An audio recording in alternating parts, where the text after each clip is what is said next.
Well, hello there! My name's Bernice, and I host an ice skating podcast called On the Ice with Bernice, where I interview people and see where they fit into this great world of skating. Because everyone is welcome on the ice. Today we're doing something a little bit differently. Now, my friend, who's a figure skater and an author, Anita Saxena, has a book coming out on December the 9th. So you need to go pre-order it. But I thought that I would read the first chapter with her permission and show you what great things you have to look forward to in this book. So grab a mug of your favorite beverage, and here's the first chapter of Anita Saxena's The Price of Ice. All right. Are you excited? I'm excited. All right. Chapter 1.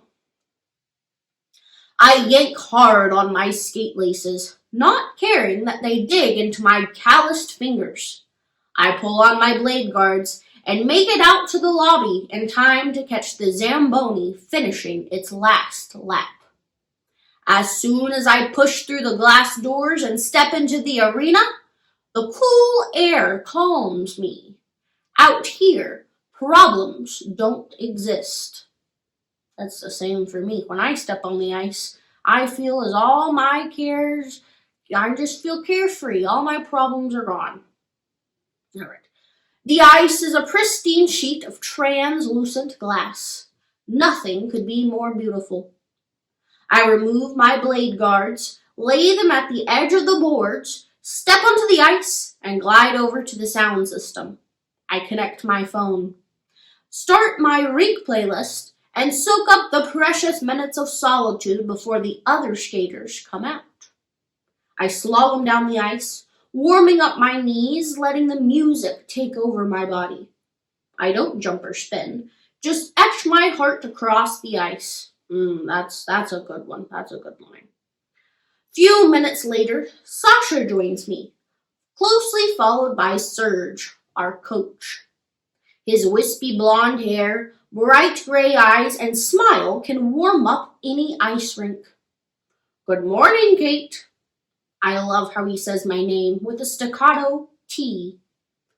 Serge gives me a quick hug, waves Sasha over, and tells us the game plan. This morning, we run short program. Sasha tightens her ponytail and nods, and we're both off.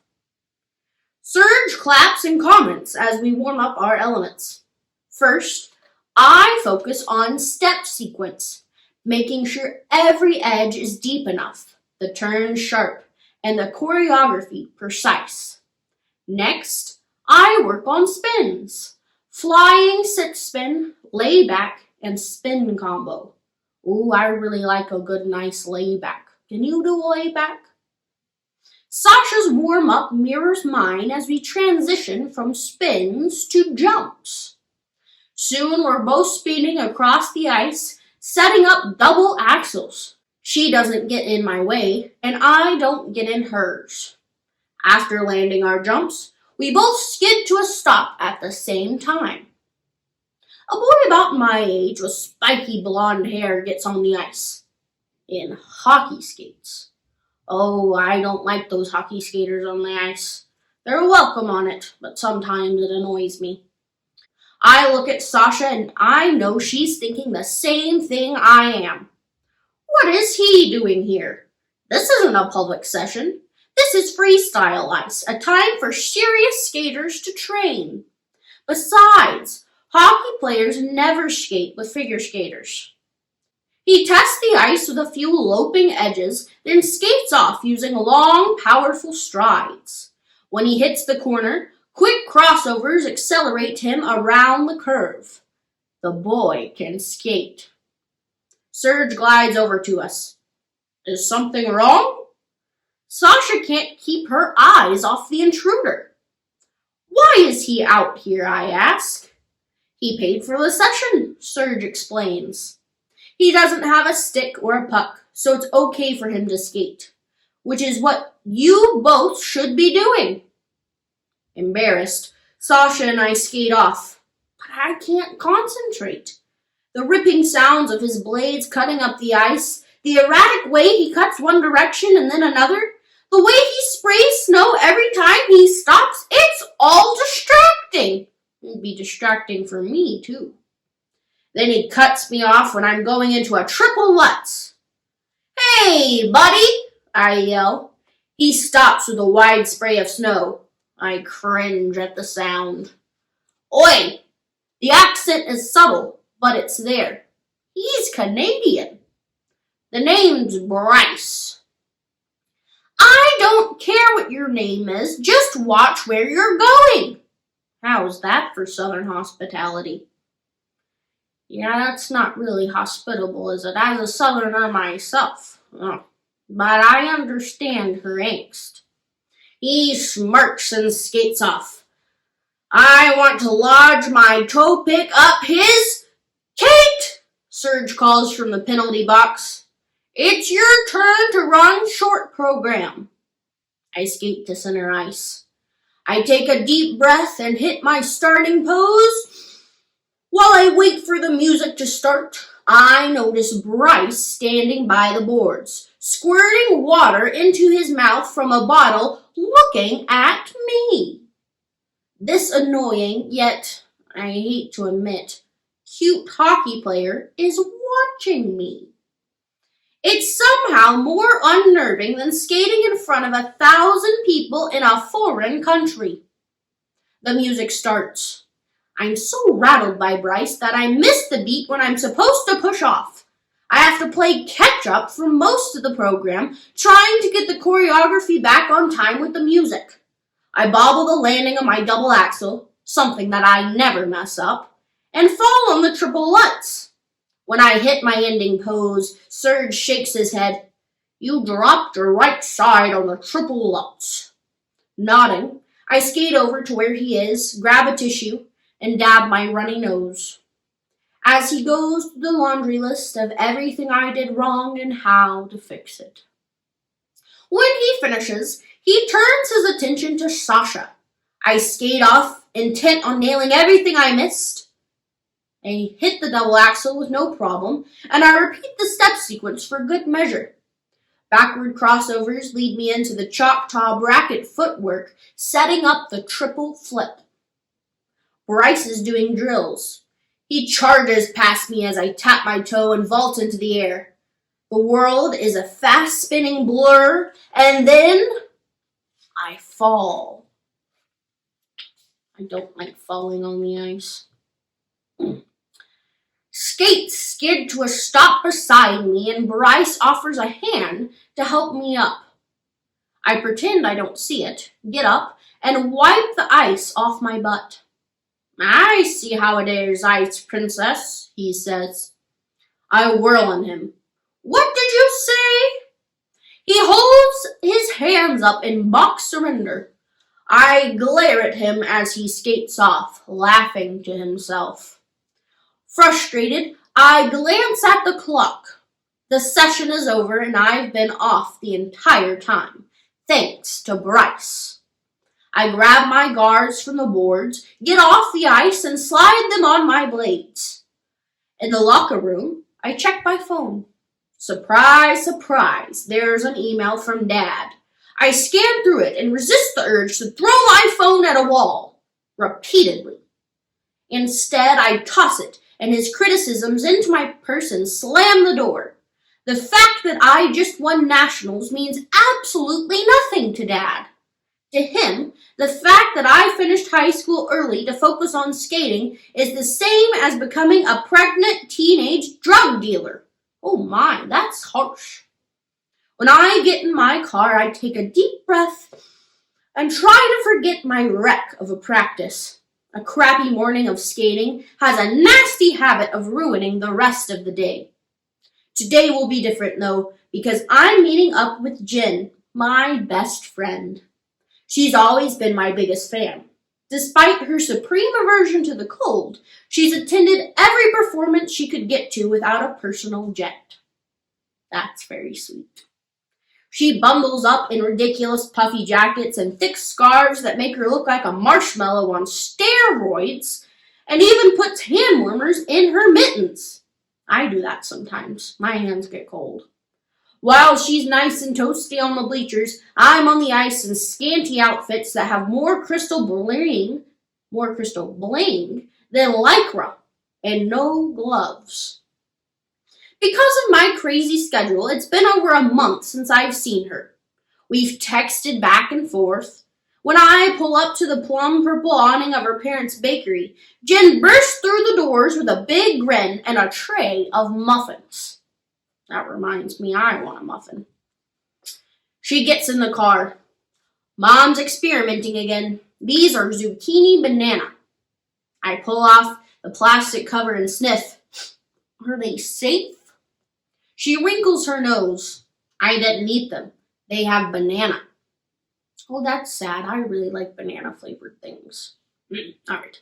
Right. I toss the muffins into the back seat, for feeling bad for forgetting she hates squishy fruit. Jen's lavender-polished fingers fly across the keys of her great purple phone. Your place or mine? I ask. Click, click, click. My place so we can get ready. I pull out into traffic. What are we getting ready for? She hits send with a flourish and pockets her phone. Liz Duncan's parents are out of town. She's having a party. Liz Duncan? I frown. When did Jen start hanging out with her? She's the theater snob of Delta South High. Last year, the girl acted like we all had to worship her when she was cast as Maria in the school's production of West Side Story. Jen waves her hand dismissively. Aw, she's not that bad. I stop at a red light and give her a look, but she doesn't notice. She grabs my arm. Oh, and I can't wait for you to meet Rob. Who's Rob? A guy. Jen wiggles her eyebrows. At her house, Jen dresses me in a bright green loose halter tank top and jeans that feel way too tight. Where are these? She holds up cork wedge sandals. These heels are like skyscrapers. I'm not spraining my ankle today. You're being dramatic, she says as she disappears in her closet. She emerges later wearing an off-the-shoulder purple top and leggings. She hands me a pair of ballet flats to wear. Are they safe enough?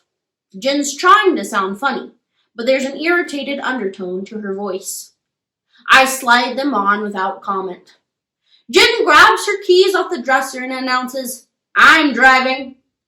15 minutes later, we're outside Liz Duncan's house. Music blares through the open front door. Jen senses my hesitation, takes my wrist, and pulls me inside. Liz is in the foyer along with a couple of DSH cheerleaders. She wears a short red skirt that's so tight she has to waddle over to us. Oh, that doesn't sound comfortable. Liz opens her arms, squeals, and envelopes Jen in a hug, like they're best friends. When the hug is over, they continue holding hands. Rob's in the back, Liz says. Jen squeals. Since when did she start squealing? Oh, Liz. Jen drops her hands and gestures over to me. I brought Kate. Liz squints like she's trying to place me. Where do you go?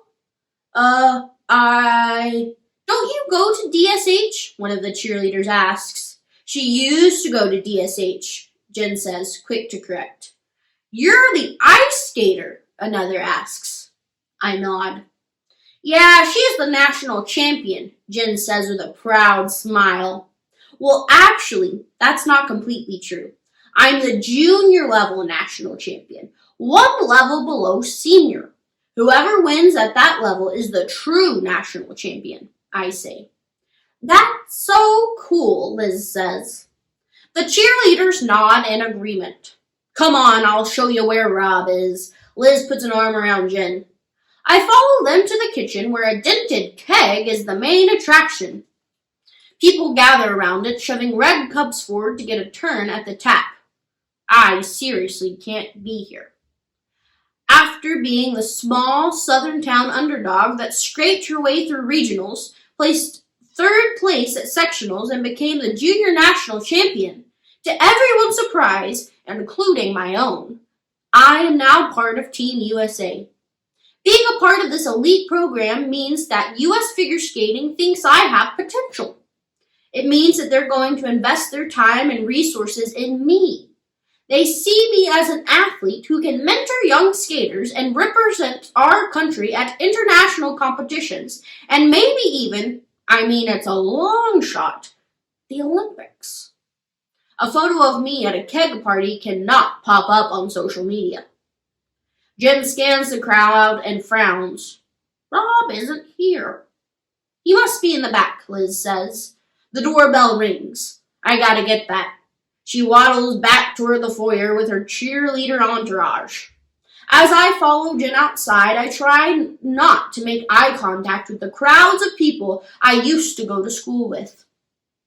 When we make it to the back deck, my nostrils flare at the thick, sweet scent, a mix between car oil and burning wood. That would not smell good. There he is, Jen says, pointing beside the pool. Several guys sit around a table under a sun umbrella. They're passing around what looks like a short white cigarette rolled in a hurry. I stiffen when I realize it's not tobacco. That's not good either. I don't like this place where Jen is. Jen isn't fazed. She walks right to them and perches herself on the armrest of someone's chair. He wears a Delta South High varsity football t-shirt, has broad shoulders, and his eyes are glazed over. Kate, this is Rob. Hey, he says, and nods in my direction. Hi, I say. Rob gives Jen a dazed grin and slides an arm around her waist. He offers a smoke to Jen, but she pushes away.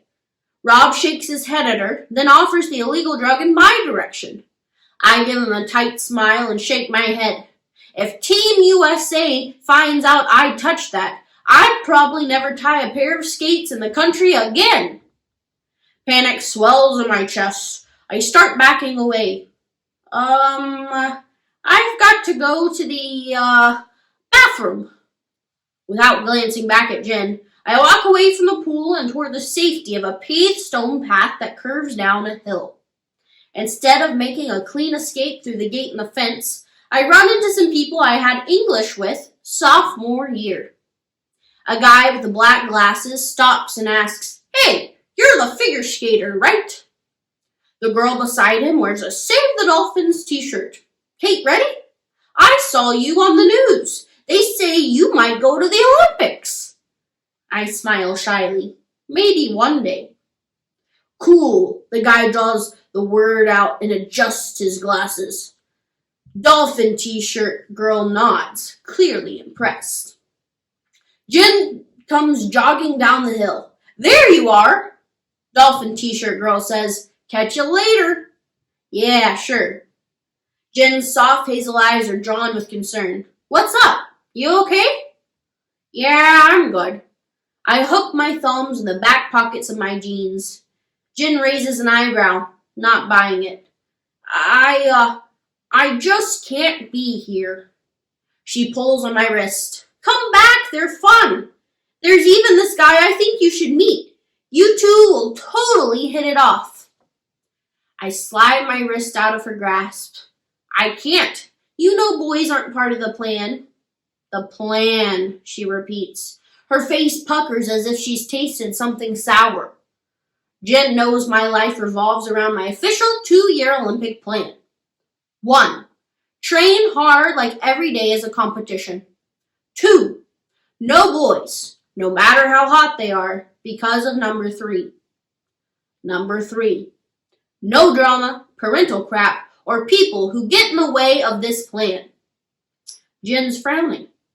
I want to break the uncomfortable silence between us and tell her how much I miss her, but the words are stuck in my throat.